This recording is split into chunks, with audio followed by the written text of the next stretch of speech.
Hello, ẹ̀yin èèyàn mi. Ó ga o, a kú déédéé wòyí. Bẹ́ẹ̀ ni o, ni ìyá ìyá Queen Naomi, wọ́n ló yarí.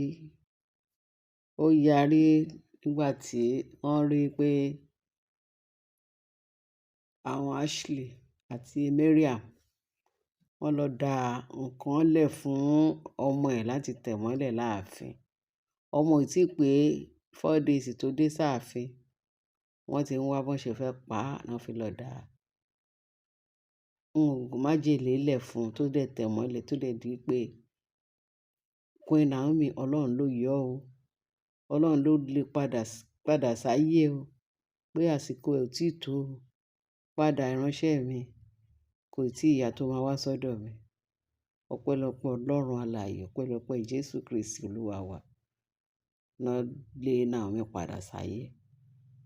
Mò ń sọ fún wa pé kí ló dé tí ìyá, torí nǹkan tá a gbọ́ ni pé ìyá Naomi yìí wà lákùrẹ́, kò bá wọn wá sí ààfin láti wá ṣìkẹ́ àwọn ọmọ. Ìjọ́ tí kábíyèsí mú Naomi padà sí ààfin, kí ló dé tí màmá ìyá Queen, màmá Naomi, kí ló dé tí kò tẹ̀lé àwọn ìbẹ́ta wá láti wá ṣe àjò ọmọ? Ta ló wá bá Naomi ṣáájú ọmọ ní ààfin? Ìyẹn ni òye wa, ìyẹn ni ọ̀hàn sí wa. A ṣáà mọ̀ pé kábíyèsí ti mú olórí Naomi wá sí ààfin pẹ̀lú àwọn ìbẹ́ta àtàdénìkáwò.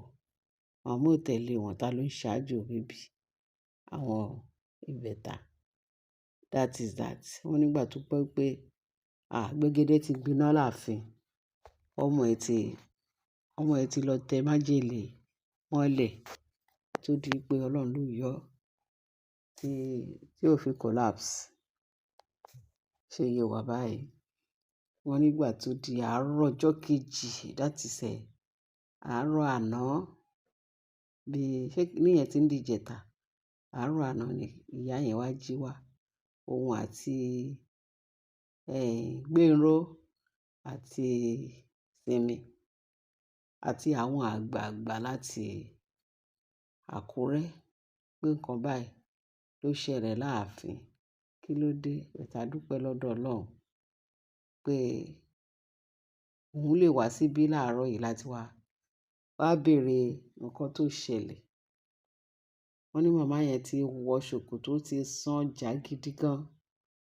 Ni màmá yẹn wọ bó kàn ṣe wọ ààfin, wọ́n ní kò tiẹ̀ wọ dé kábíyèsí, kò tiẹ̀ ṣe kiri. Wọ́n ní màmá yẹn ṣe bùgbé ta nìyẹn, tó ní kí gbogbo Ifẹ̀ kan gbà òun, kí gbogbo ará àdúgbò gbà òun, kí gbogbo aráyé gbà òun. Ashley, Mariam, tẹ́ni fẹ́ pa òun lọ́mọ dà.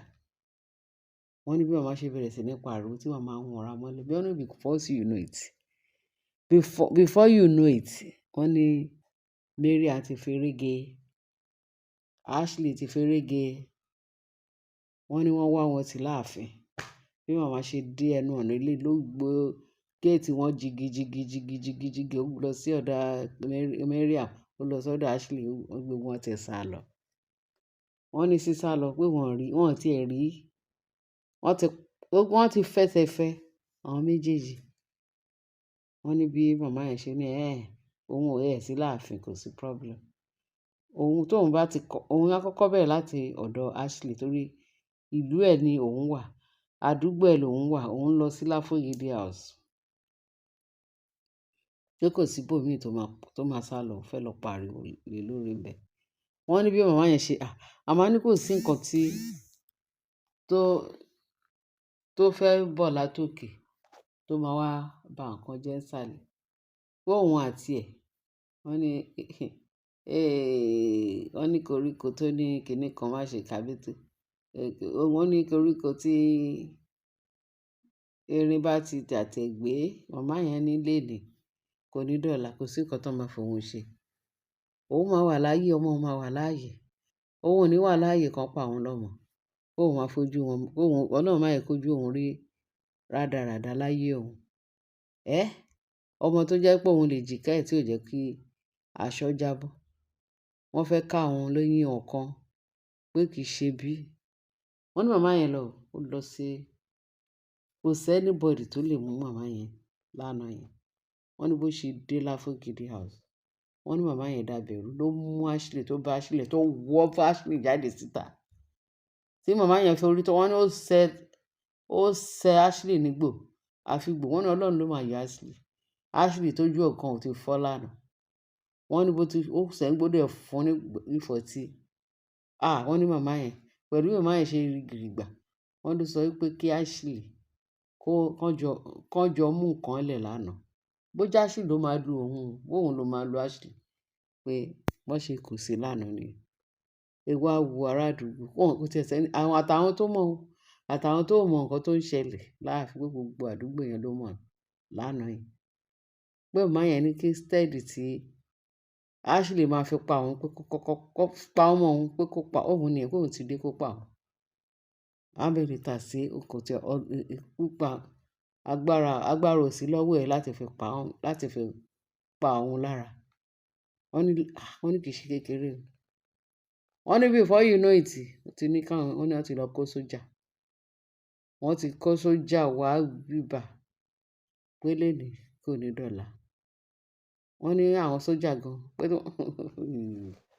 wọ́n láwọn sójà dúró pé yes, kí ìyá yẹn kó tẹ̀fẹ̀ ara ẹ̀ lọ́rùn. Wọ́n ní bó ṣe di pé ṣe ni wọ́n kì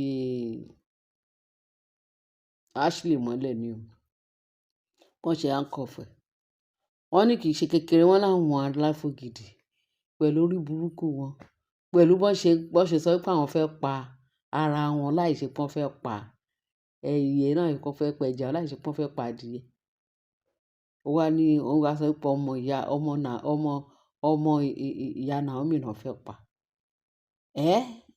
Wọ́n ní ìyá yẹn bara jẹ́, kò dẹ̀ sí abiyamọ tó lè ṣe tí irú ẹ̀ ò ní ṣẹlẹ̀.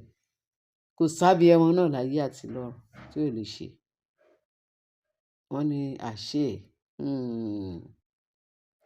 wọ́n ní ìyá yẹn ti múra tán pé ìsídà kí Ashley pa òun lánàá àbí kóun pa Ashley.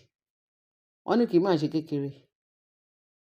Wọ́n ní bí àwọn Láfógìdì ṣe bẹ̀rẹ̀ sí ní ibẹ̀ màmá kí ó jẹ́ kán parí ọ̀rọ̀ yìí. Ẹ jẹ́ kán jọ. Wọ́n ní Ashley bẹ̀rẹ̀ sí ní ké bọ̀ ọ́.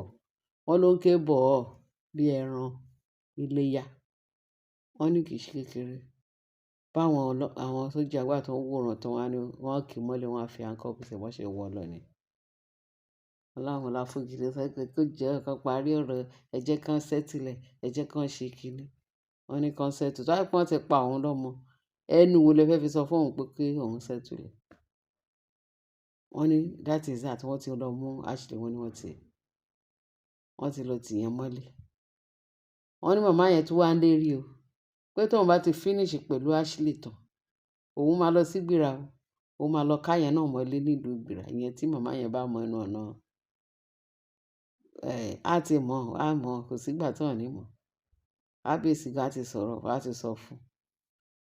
Bẹ̀tì wọ́n ní bẹ̀tì lánàá pé kò sáwọn méjèèjì láàfin. Kí kábíyèsí tó declare. Ó dàbí ìgbà tí ìyá Naomi ti lọ ṣe síyá 25 fún Ashley. Eléyìí ọmọ Ìgbìrà yẹn, obìnrin Ìgbìrà, ìyá Ìgbìrà.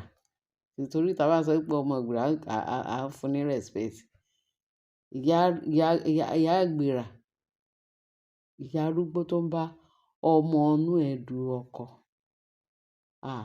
Àwọn people yìí ò ní kúre o. Wọn ò ní kúre.